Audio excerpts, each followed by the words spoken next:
Alors, ça commence mal parce que moi, je ne sais pas synthétiser ce que j'ai entendu.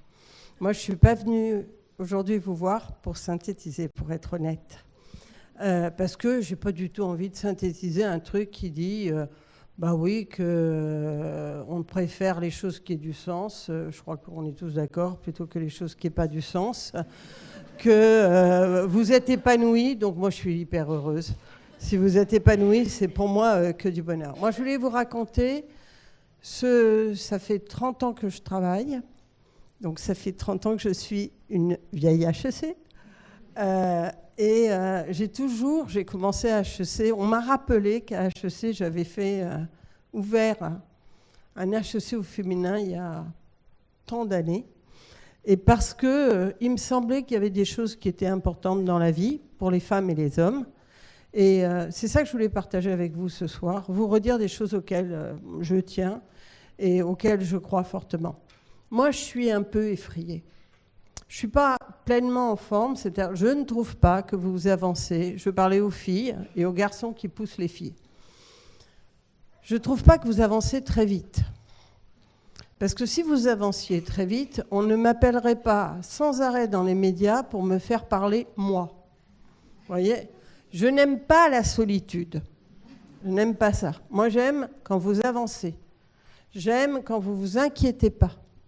J'aime quand vous n'avez pas de soucis et que vous angoissez pas parce que quand vous êtes au boulot, vous pensez qu'il faut rentrer à la maison. Quand vous êtes à la maison, vous pensez qu'il faut être au boulot. Je sens bien que ces problèmes-là ne sont pas réglés. J'ai même eu, ça je n'ai pas encore les données exactes, mais je vais aller fouiller, des chiffres qui montreraient qu'à HEC, où on était arrivé à cette chose extraordinaire, c'est qu'on était à peu près 50-50, on est plus 50-50. Je vous informe que les filles, élevées par des familles tendres et amicales, ne préparent plus HEC ou préparent un peu moins HEC parce que c'est dur, quoi, etc. Donc, je suis un peu inquiète. Je suis inquiète parce que j'ai beaucoup de jeunes femmes à l'agence, dans l'agence que je dirige, qui ont l'air tellement soucieuses. Quand elles nous font un bébé, j'ai l'impression que le monde s'effondre et qu'il faut qu'elles rentrent s'occuper du bébé sans arrêt. Je n'ai pas le sentiment que la vie des garçons est différente, donc je ne crois pas à ce qu'ils racontent. Quand ils disent que ce qui leur plaît, c'est l'équilibre entre vie professionnelle et vie privée, pourquoi c'est toujours les filles qui font les listes à l'agence ?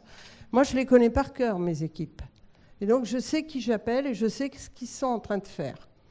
Les filles, c'est des agitées.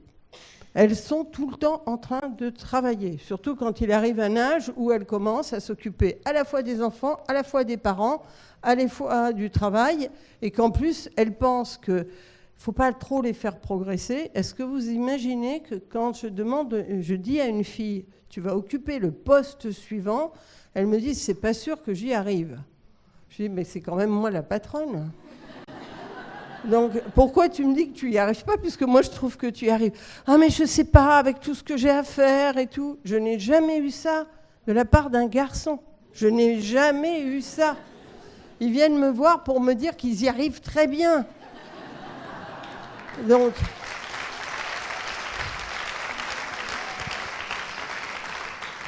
les filles, faites un effort. Vous découragez pas. Croyez un tout petit peu en vous. Ne travaillez pas trop.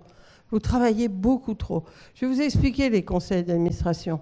Aude, que j'adore, parce que j'adore son énergie, mais je ne suis pas d'accord. Heureusement qu'on a les quotas, parce que vous savez, si je n'avais pas eu les quotas, je ne serais pas dans les conseils d'administration. Je n'étais pas assez connue pour ça. Personne n'était venu me chercher. Bon. Faut arrêter. Au moins, je suis dans les conseils d'administration. Alors, c'est encore un peu bizarre, parce qu'il faut quand même occuper les postes clés sur le conseil d'administration. Puis j'ai des drôles de phrases parfois. Mais enfin, j'y suis. C'est pas mal.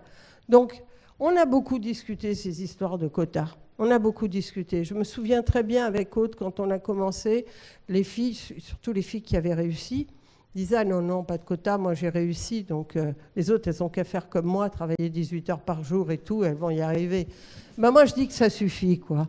Moi, j'ai beaucoup travaillé. J'étais faite pour beaucoup travailler. Je suis née comme ça. hein.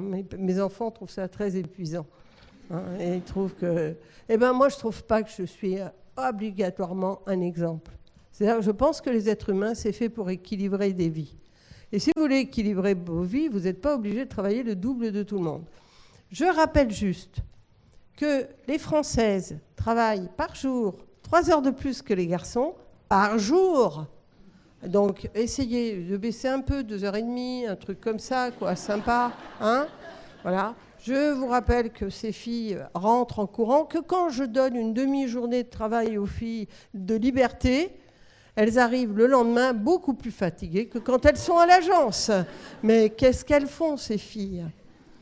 Je voulais juste que vous pensiez que vous avez un rôle très important, les filles d'aujourd'hui.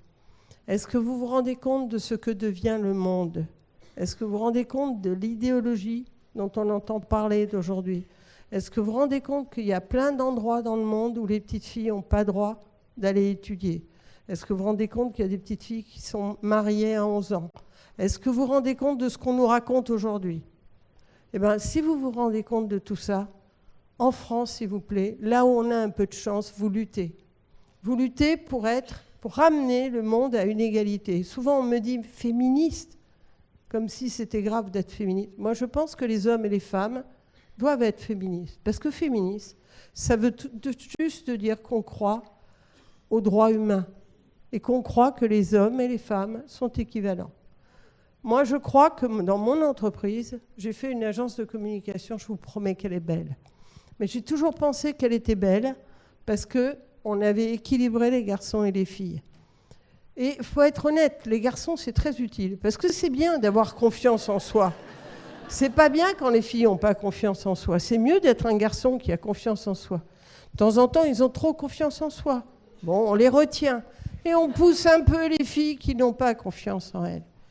Vous savez que dès la première année, vous ne demandez pas, vous ne négociez pas votre salaire dès la première année et que les garçons, quand ils sont recrutés, négocient leur salaire. J'ai eu, dans ma vie, 5 garçons, c'est un gag, 5 garçons. Et mon aîné, l'autre jour, me racontait, je suis arrivée, il était débutant, hein. J'ai trouvé que mon salaire, c'était pas beaucoup, donc j'ai négocié. Et alors, j'ai eu mon augmentation et je me suis dit, c'est un vrai garçon. Donc, les filles, négociez votre salaire. Et juste pour finir, une anecdote sur les conseils d'administration. Pourquoi les filles qui ont été nommées dans des conseils d'administration s'inscrivent dans des cours pour apprendre à être dans les conseils d'administration ? Je vous promets que vous êtes capables de beaucoup de choses. Les filles, il faut croire en vous. Merci.